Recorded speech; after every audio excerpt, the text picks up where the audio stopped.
What is going on, everyone, and welcome back to the Stars Exchange for a special video dedicated to Tales of the Jedi. The series comes out in a few days. Mike and I are here today to tell you everything you need to know about the series and why you should be excited. If you want more videos like this, make sure to like the video, subscribe, all that good stuff. So, Tales of the Jedi. It's been being floated around for ages. We got the title of the series a long time ago, didn't know what it was about.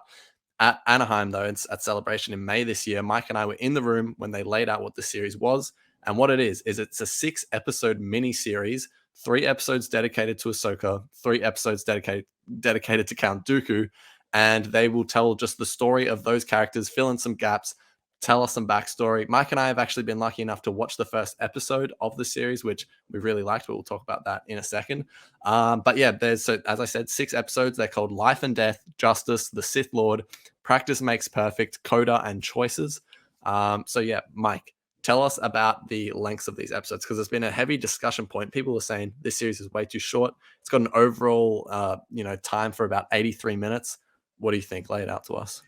Yes. So the first episode, or I should say the first short, is 17 minutes. The second one is 14 minutes. The third one is 13 minutes. And then the next slate of episodes, so the next short episode, episode 4, it's going to be 15 minutes. Episode 5, 10 minutes. And episode 6, 14 minutes. I mean, and obviously they all release on October 26th. But yeah, That's right. everyone's complaining about these. But they, Dave Filoni, when we were at Celebration, they expressively made it clear that these are shorts. And if you go on StarWars.com, they also say that they were shorts, that they're shorts as well. So I'm not, entirely surprised by the rundown of these numbers. I was never going to take this as the Clone Wars series or another Rebel series or another Bad Batch series. This was going to be something different. We knew that from the get-go. So all of these numbers are not surprising to me. If anything, they're making me more excited because the storytellers here knew exactly how long their stories should be. Like as soon as the story ended in the writing room, great. We don't need to make out more. It's like it's like if they're animating so much stuff, it's like there's more money just going out there. So instead, they're letting Yeah, the stories be as long as they need to be and not having to hit exactly. the minimum of 22 minutes. So I'm absolutely loving all this stuff. Ari, what Yeah. about you? Yeah, I agree. Let the story be as long as it needs to be. I don't care if it's 10 minutes, 10 hours, just let the story be as long as it needs to be. And, as you mentioned, Dave Filoni, this is his series. He is so heavily involved. He wrote 5 out of 6 of the episodes. He was the one, of course, that laid out the whole series to us. So for Clone Wars fans, I think this is going to be exactly what, we're looking for, or just Star Wars animation fans in general. I think Ahsoka and Count Dooku are characters that, from that era that we all love. Being the Clone Wars, obviously. The animation is going to be fantastic. It's just that Clone Wars animation, but 15 years later with all the new developments, everything like that. And something really exciting about this series is it is a little bit of a Clone Wars reunion in the sense that we've got Ashley Eckstein back, we've got James Arnold Taylor, Matt Lanter, D. Bradley Baker, Corey Burden doing Count Dooku. So a lot of exciting names. And then on top of that, returning as Qui-Gon, he just did a few months ago in Obi-Wan, but returning to voice Qui-Gon is Liam Neeson. And not only that, Liam Neeson's son also returning to voice Qui-Gon as well. I'm guessing as a younger version of the character as well. Ian McDermott coming as Darth Sidious. That's always exciting. And Janina Gavanka, sorry I butchered the name, but of course Ida Right. Versio from Battlefront 2 will be voicing Ahsoka's mother in the short that we did see. So Mike, obviously we have seen one of the shorts. We both really liked it. Tell the people your thoughts on it and what that short said about what the series is going to be. So Dave Filoni called these shorts tone poems. So these are like stories with minimum dialogue, and they're stories more toward in a visual sense, right? So Yeah. when we saw this, it was exactly that. It was more about style and visuals that you were seeing. I mean, there was a shot that it just panned over a field of grass. I mean, Yeah. it totally speaks of what Dave Filoni said about the series. So in this first episode, I mean, and it focuses on Ahsoka as a baby, so you're not going to get much dialogue in there. It's just it's really sound effects and music, and it was beautiful. It was a beautiful experience, and I love that. We have different we have like different mediums in Star Wars, or I'm sorry, genres in Star Wars where we get to dabble in the anime side. We get to dabble, in just different genres of storytelling, and I love that they're taking the tone poem approach. While something that may be, and I feel like the original Clone Wars series did this, where it's like it's more about visuals and dialogue and stuff. I think it's conveyed in a way where it's like it's like tall tales almost, but it's still like just visually cool.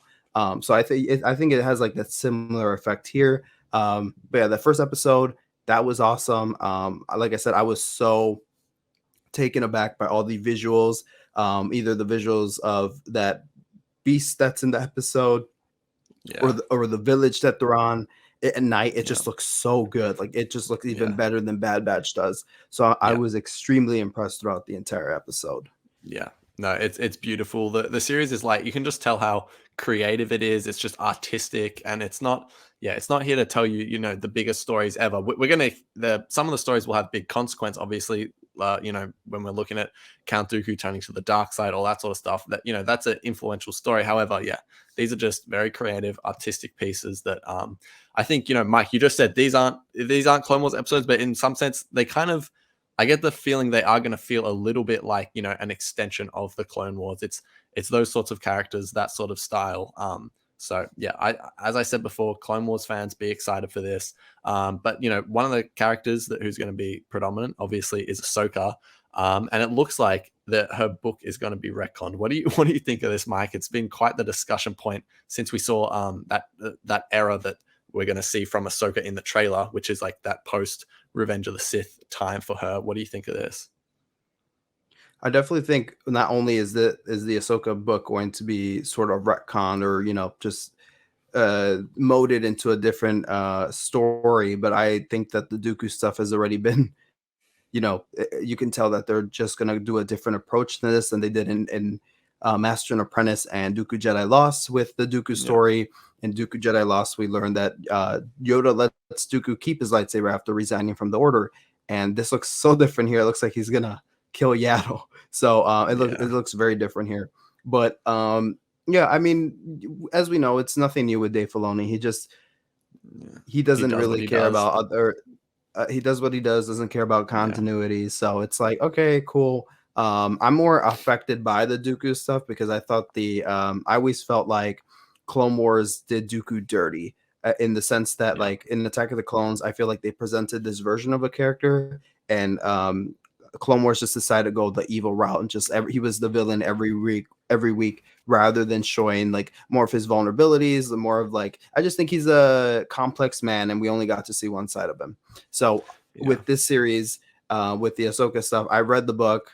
Thought the book was a bit of a snooze in some parts, but this fight, that the confrontation that the Inquisitor and Ahsoka have, is a very important story, and I'm glad that people are going to be able to see it on the screen. Yeah, definitely. And what you just said about Count Dooku, I think is such a great point, because you look at the Clone Wars, and something that series did for a character like Anakin, really like humanized the character, brought a level of understanding. And I think something like that is also going to be done for Count Dooku here, on a smaller scale, mind you. But yeah, I think the Count Dooku story is going to be great. But Mike, what are you actually most excited to see in Tales of the Jedi? What's like that one episode or that one bit that you just can't wait to see in this series? All the Dooku stuff, give it to me all. I feel like the Ahsoka stuff we've already seen. They're just connecting more dots and pieces for us. And the baby story, while it wasn't necessary, I think it was just a cool approach to Star Wars, in the costume of an Ahsoka episode. So I feel like it could have been about anything. I think the message outweighs the importance to Ahsoka's story. But it's at the end of the day, I'm just, the Ahsoka stuff, I'm like looking forward to. I'm obviously excited to see Anakin again and stuff, and more of their stuff. But kind of feels like Forces of Destiny type episodes to me with them, because they're filling in blanks that we don't really need answers to. We don't need to see Ahsoka running from one hallway to the next, But with the Dooku stuff, I'm like so pumped for. I can't wait to get into those stories. Those are the episodes I'm going to watch first. And Dave Filoni actually warned fans, if you want to do it like that some Tales of the Jedi episodes or shorts are going to be dark and rough. So I'm like interested in what that can do, what they can do. So Yeah, I'm looking He forward to actually that. said But at Celebration that he wrote these in, like, in the midst of COVID. It was a real dark time yeah, for him, and like that these were really grim stories, at least the Dooku side. But I agree with you on right, the Dooku stories.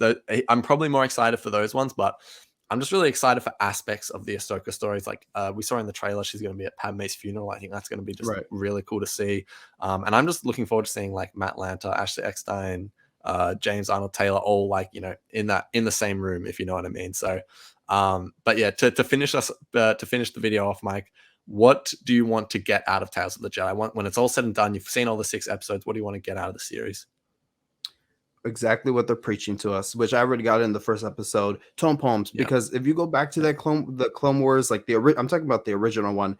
That's kind of what they were, like these tall tale poems, and like everything was communicated more through visual than through